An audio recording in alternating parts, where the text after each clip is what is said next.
Hello again and welcome back to English Today.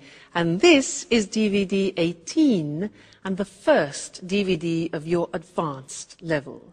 And in this DVD, you'll see another 2 episodes of our story, That's Life, followed by our special TV programs. This time, a sports expert will be talking about golf. Then, in our travel section, we'll be looking at the White Knights of St. Petersburg. Then in the grammar section, we will study some of the uses of the passive form in English. And then we'll look at some more useful phrases for you when you're socializing. All right? So, enjoy your viewing.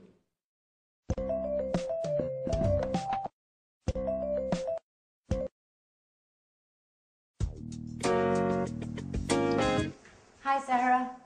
Hi, Sandra. What are you doing? We're making some sandwiches for today's drive in the country. What drive? Hasn't Paolo told you about the trip? Today he wants to take us to visit an old farmhouse in the country. It's supposed to be very beautiful, a perfect example of rural architecture. That's right. I remember now. Paolo told us it was built by some rich Italian-American, a really eccentric character, a friend of his mother's. Okay, girls. Is everything ready? We've almost finished. What a wonderful smell. They look and smell great. Keep your hands to yourself. No one's touching these delicacies now. You'll be able to taste them later when we have our picnic. Paolo, about this outing, where is the farmhouse? In the countryside, about 20 kilometers from here. And is it true that it's incredibly beautiful and that it belongs to an Italian-American? Oh, yes, but it was designed by a Dutch architect. And it was built in the style of an 18th century Tuscan farmhouse, right? Oh, right? Oh, believe me, it's a jewel. I didn't know you were so interested in architecture. Oh, my dear ladies, there are so many things that you don't know about me. As well as music, I have many other passions. I'm full of surprises. No one doubts that, Paolo.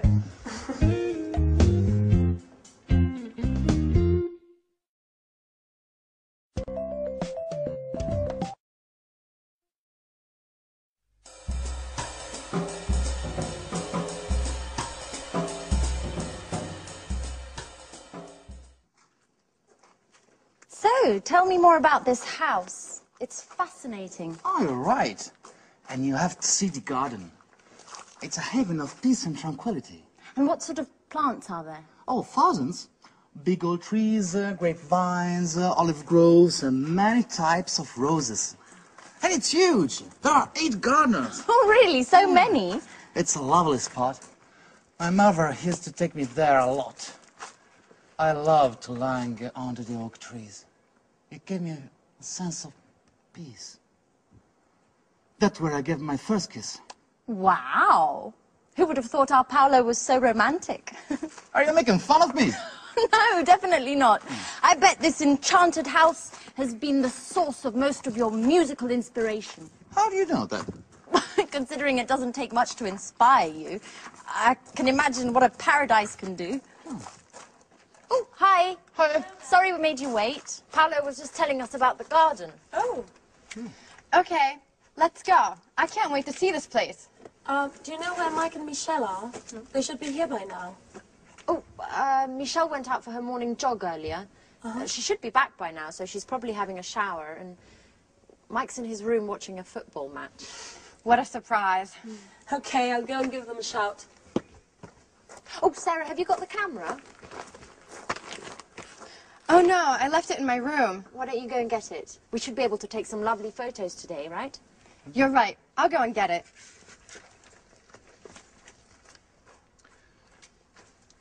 Well, it's good to see Sarah's back to her old self again, isn't it, Paolo? Oh, I knew that being all together would be good for her.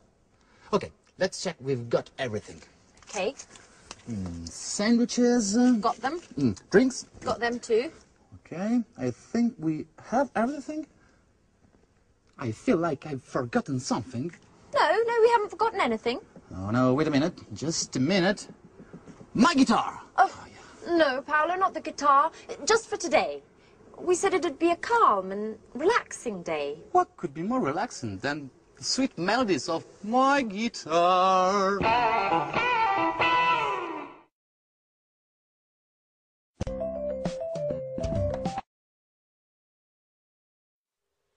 Hi again and good to see you. Now, in that last episode, they were talking about an old farmhouse in the country and describing it. And they were using some interesting language which I want to teach you now. Let me give you some examples of what they said. Sandra said that the farmhouse was built by a rich Italian American. Was built by. Now that grammatical form is called the passive.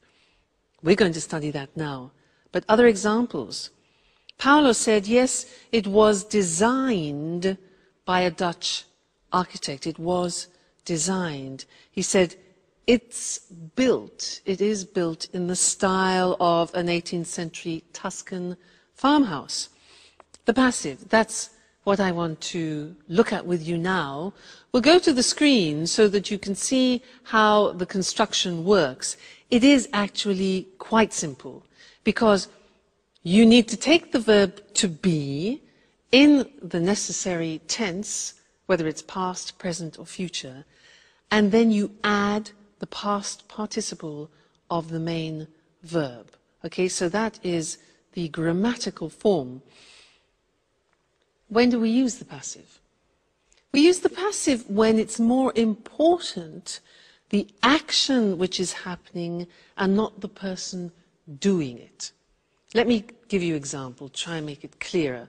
And look at the screen now and we can combine the things. This is a magazine.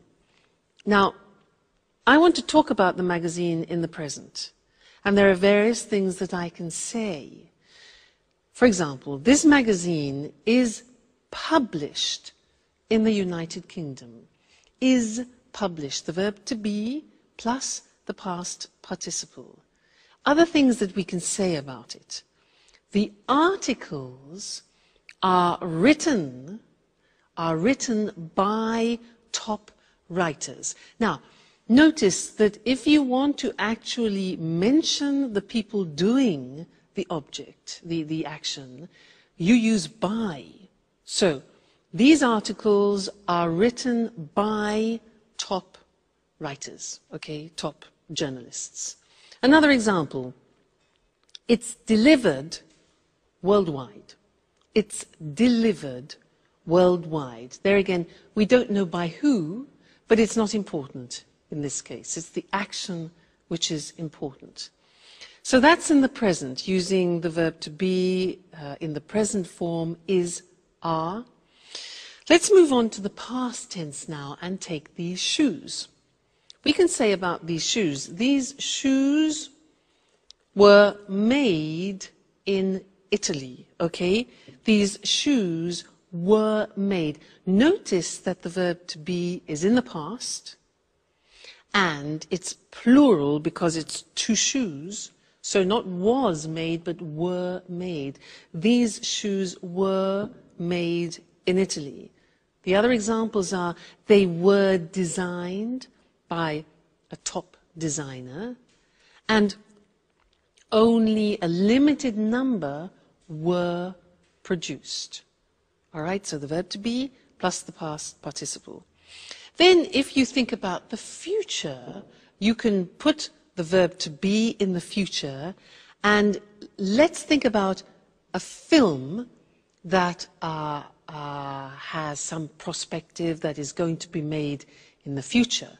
Let's look at how we use that in the passive form.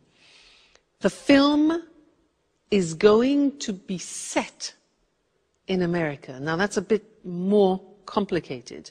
The verb to be goes into the future, but it's an intentional future. So it becomes the film is going to be set, means filmed, in Russia.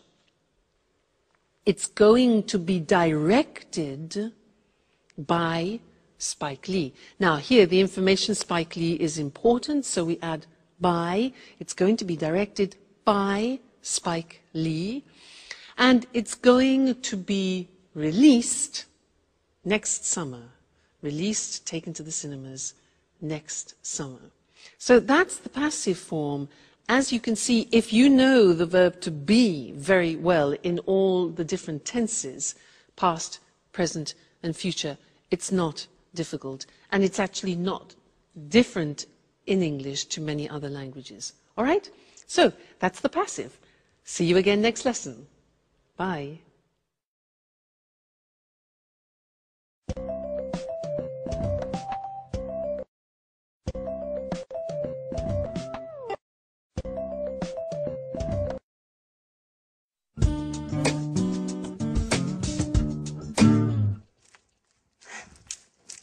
So, it's time to leave. What a shame. Yeah, you're right. This week has just flown by. I've had a great time. Yeah. I hope to see everyone again. I hope to see you again. Very soon. Listen, Mike, about that, I want to clear up a few things with you. Well, a few days after we arrived, I happened to hear Paolo's song, and I knew that it was about us two. And, well, you know what I mean, right? Mm-hmm. Of course. Well, after finding out about this thing, I realized that I needed to talk to you straight away, but I didn't have the courage. We've known each other for a long time. I've always thought a lot of you. God, I don't know how to tell you this, Mike. Come on in. Don't be shy. It's not easy to say certain things. I mean, you know what it's like. Put yourself in my shoes. You don't need to tell me this. For years I've been trying to. But maybe as we've come this far, we don't need words anymore. No, what are you doing? You've gone crazy. But I thought that you too. That I what? I was trying to tell you that I really like you and that you're a true friend. But only a true friend, nothing more. What an idiot I am. For a moment, I thought you had feelings for me. I'm sorry, Mike. I didn't want to upset you.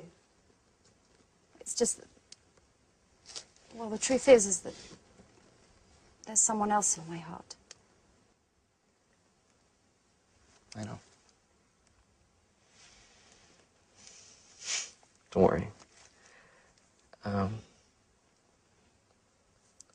Let's pretend nothing's happened, okay? Okay. Right. Friends? Like before? Of course. But no hard feelings? Okay. Fine. I'll just go and finish packing then. Okay. I'll see you in a bit.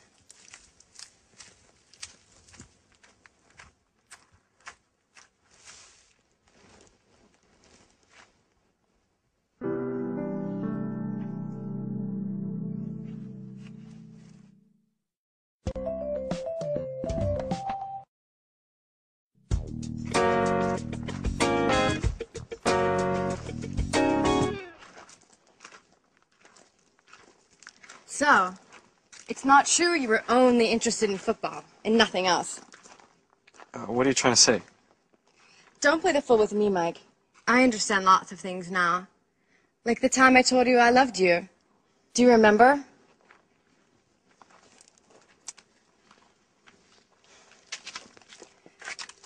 At that time, we were always together. And I thought there was more between us than just simple friendship. Come on, Sarah, not that old story again. I mean, there's no point in going over all of that again.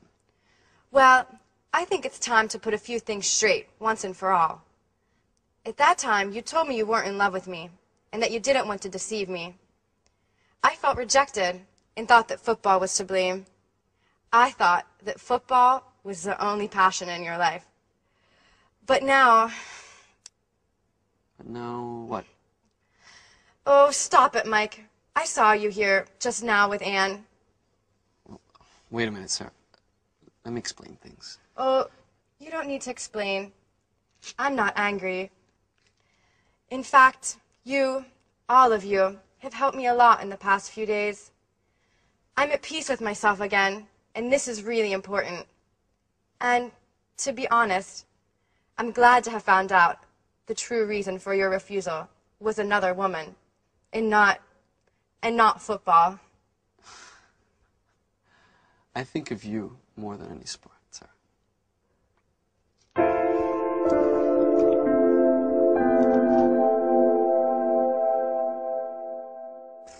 Hey guys, it's late. I'm sorry, I was packing. So, it's time to say goodbye already. Oh, I hate goodbyes. Oh, it's a sentimental one. Anyway, we'll be meeting up again soon, right? Right. Yes. Okay. I have some good news. I've decided to open up a new bar, and you're all officially invited to the opening party. Wow. I think I'm going to call it College, in honor of all of you. Oh, fantastic! And as for the music in your new bar, here I am, with my guitar, of course. You know, you're always welcome to come to this house. And I'll be waiting for you all next year for another wonderful holiday together. In memory of the good old days. Yeah! Friends live but they'll be back soon. I'll sing away for next year's. Hey, ho, ho, ho, ho, go. Yeah.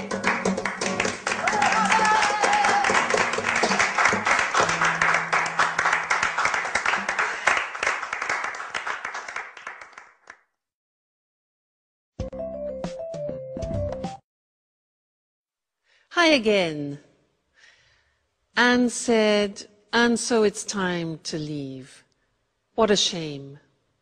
Well, it's true, isn't it? It's great to have a reunion with good friends, but it's also sad to say goodbye to them. And she said, what a shame. Do you know what that means? It's like saying, what a pity. What a pity, what a shame are the same meaning. And it means that you are expressing sadness about something. And with that phrase, I want to take you into socializing again and to look at a few more phrases to help you when you're traveling around the world, socializing with English language speaking people. What a shame is an example. It's a useful form of socializing. So let's look at some examples. Imagine that you receive some good news, or a friend of yours receives some good news. What do you say to your friend when they receive good news in English? Yeah, congratulations. Or, I'm very happy for you. I'm very happy for you. Okay? If you receive the opposite, if you receive bad news, what do you say? Yeah, in English we say, I'm sorry to hear that. I'm sorry to hear that. Okay? Sorry to hear that. Or, oh, I'm so sorry. I'm so sorry. Receiving bad news. Now, imagine that people come to your house, they're visiting you, and you want to invite them to be comfortable. What can you say? Yeah, we say, do take a seat. And that's a very polite way. Do take a seat is a polite and quite formal way of inviting somebody to be comfortable. Or a nice one is, do make yourself at home. Do make yourself at home, all right? And then you could say, can I get you something to drink? You know, in England, people often, when they meet up, They drink together, whether it's beer or wine or aperitifs. So, can I get you something to drink? Good. Now, imagine that you have got a drink and you have the glass in your hand and you want to pass it to your guest. Now, what do we say when you give something to somebody? 3 words. We say, here you are. Now, when we're speaking fluently, that becomes, here you are, which sounds very strange, doesn't it? You think, what sounds Indian? Here you are. Here you are. I mean, it's one of those unusual phrases which, if you separate the words, has no meaning, but we use it when you give something to somebody else. So it's very, very, very, very, very common. Here you are. Thank you. Not at all. Here you are. All right? What about when you're in discussion and you want to agree or disagree? In English, we say, I agree with you. We don't say, I am agree with you, because many languages translate that from their own language and make a mistake with the English construction. So, I agree with you. And the negative is, I don't agree, not I am not agree. And the question is, do you agree? Okay, that's very important. What if I say, well, actually, I don't agree with you? Do you remember, well, actually? When do we use, well, actually, those 2 golden words? Yes, that's right. It's when you want to introduce a no, but in a soft way. You prepare the other person psychologically for no. Well, actually, I don't agree with you. Or you can say, I agree with you up to a point, which means partially, up to a point, all right? Leaving. When you have to leave people, it's often sad. You could say, well, we really must be going, it's late. We really must be going, all right? Which displays a fact that you have to do it. You don't want to, but you have to. You have duties, etc. We really must be going. Or another nice one is, we must be on our way. We must be on our way, okay? And then showing that you're sorry, as we saw in the episode with our friends. What a shame. What a pity. Okay, well, what a shame, and what a pity this lesson has finished. But don't worry, there will be another one, so I will see you again in the next one.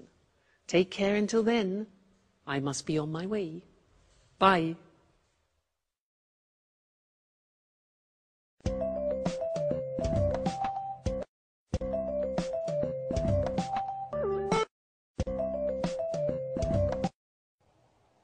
Good afternoon, everyone, and welcome to Sports Special. I'm Eric Brown, and here beside me is John Forbes, our sports expert.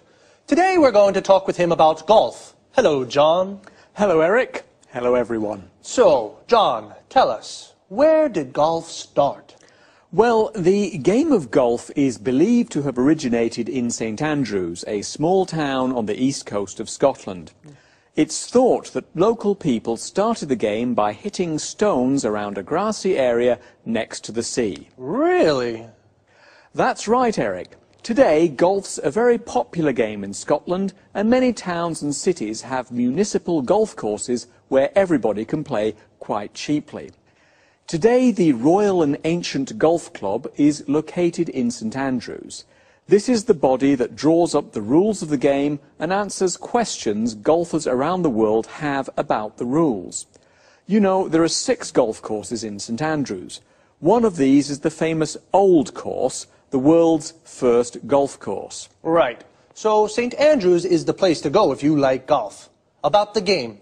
First of all, what do you need to play golf? Well, to start with, you need a set of golf clubs. You use these to hit the ball around the course. There are lots of different sizes of clubs, but basically there are 2 kinds, drivers and putters. Drivers are used for long shots along the fairways and putters are used for short shots on the greens. Then you need a golf course. There are usually 18 holes on a course. And of course, you need a golf ball. It seems easy to play golf, but how exactly do you play the game? You start each hole on the tee. From here, you use a driver to hit the ball as far as you can towards the hole. If necessary, you hit the ball again to get it onto the green. Once on the green, you use a putter to hit the ball into the hole. It's as simple as that. Well, almost. And be careful not to hit your ball into a bunker, an area of sand. It can be difficult to hit a good shot out of one of these. Don't worry, I'll be very careful. So, John, how do you keep score in the game? Well, each hole has a par, the number of shots required to put the ball into the hole. Let's say the first hole at the old course in St Andrews is par 3. If you complete the hole with 4 shots, you're 1 over par. If you complete it with 2 shots, you're 1 under par. The winner is the golfer who completes all 18 holes with the fewest shots or the most shots under par. And what happens if the golfer hits the ball into the hole with just 1 shot? This is called a hole-in-one, and it is a cause for celebration. Is it expensive to play golf? Because it looks like it's a game just for rich people. Well, golf clubs can be expensive, and you may have to pay a lot to play on a course. But you may be able to hire the clubs, and you may be able to find a municipal course that charges very little for you to play 18 holes. How popular is golf? It's very popular in Scotland, as you can imagine, as the game started there. There are 540 golf courses in Scotland. Remember, the population of Scotland is 5 million. But golf's also popular around the world, especially in Europe and North America. The game's really taken off in East Asia. The game's incredibly popular in Japan, Taiwan, South Korea and Singapore. There are lots of professional golfers who take part in international golf tournaments all over the world. Well, now, we certainly know a little bit more about golf. Thank you, John. You're welcome, Eric. Goodbye. And goodbye to you, and see you again next week for another edition of Sports Special.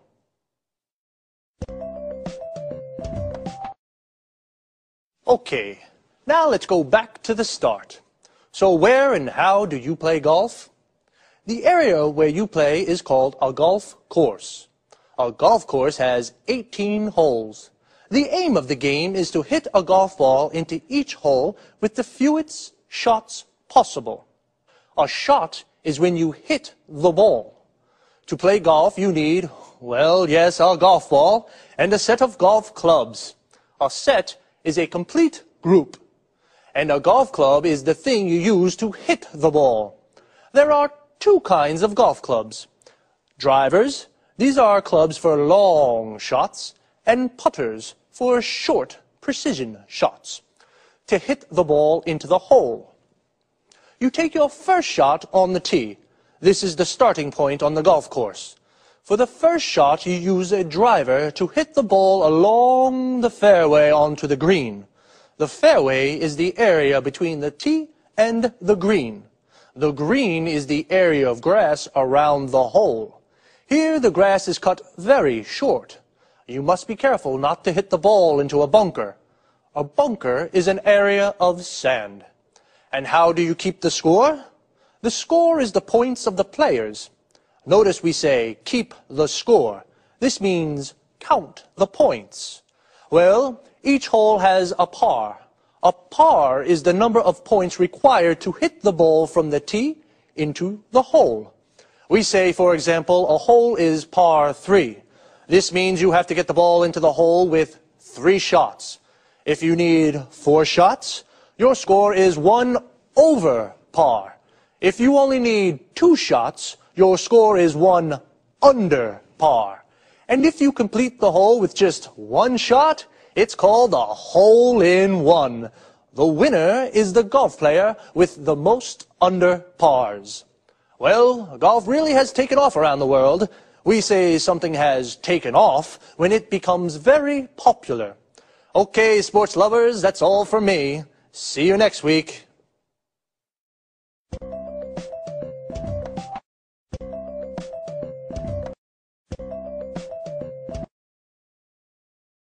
The home of the Tsars and the Revolution, and one of the world's greatest museums. This is St. Petersburg, a magical city that definitely won't fail to impress. I'm Lucy Ross, and this is the travel programme.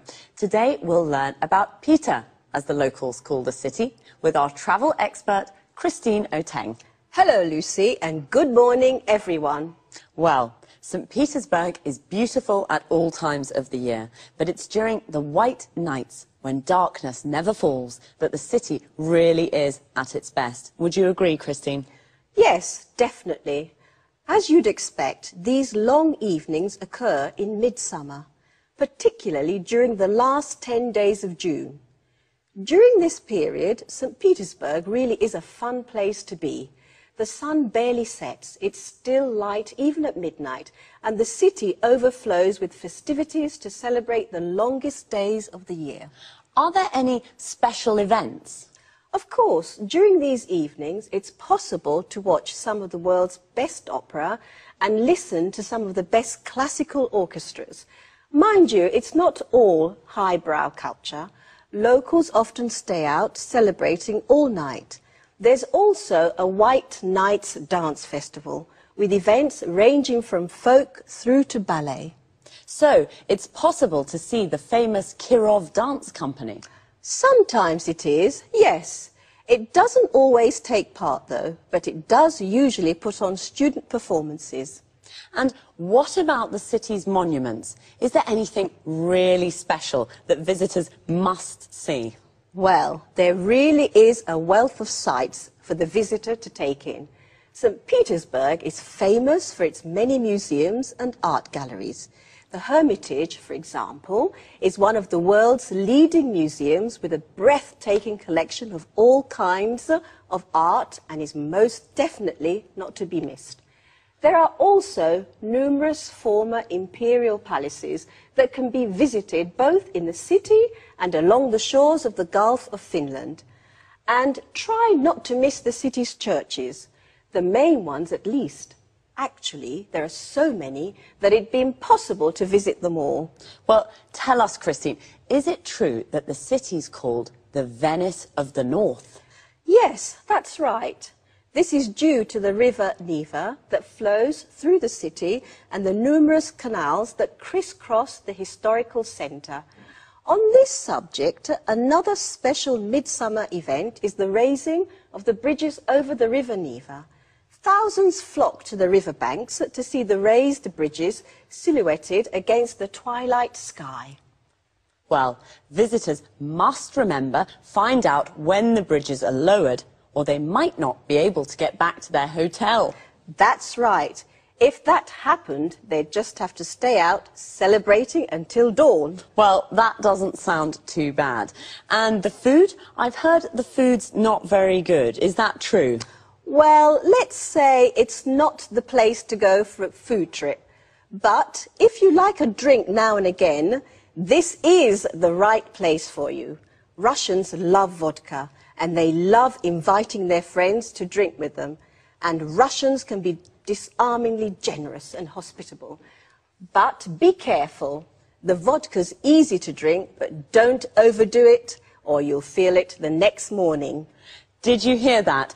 The vodka is good, but don't drink too much.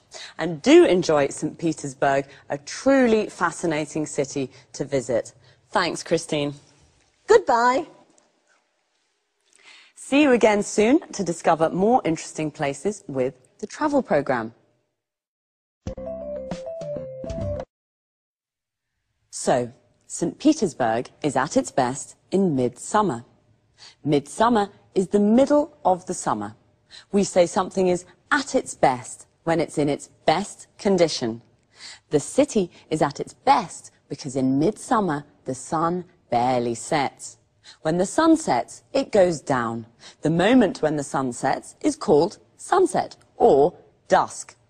The sun barely sets means it almost doesn't set, so it stays light all night. So sunset is when the sun goes down. When it comes up in the morning, it's called sunrise. It's the moment that the sun rises. This time of the day is also called dawn. So, St. Petersburg is a fun place to be in summer. It's a fun place to be means it's amusing to be there because there are lots of things to do. You can go to the opera or a classical concert. Mind you, it's not all highbrow culture. Highbrow culture is classical culture, like opera, Shakespeare, Dante. We use the expression mind you to introduce a contrast with something that's just been said. The locals stay out celebrating all night. To stay out doing something means to spend the night doing something. So, the locals stay out celebrating means they celebrate all night and don't go home until the morning. There's a dance festival too. The Kirov Dance Company doesn't always take part. To take part in something means to participate. Notice we say take part in something. So the Kirov Dance Company doesn't always take part in the festival, but it puts on student performances. To put on something means to organize something. And remember, it's not the place to go for a food trip, a holiday based around trying the local cuisine. But it is the place to go for the vodka and all-night celebrating. So, bye for now. See you next week.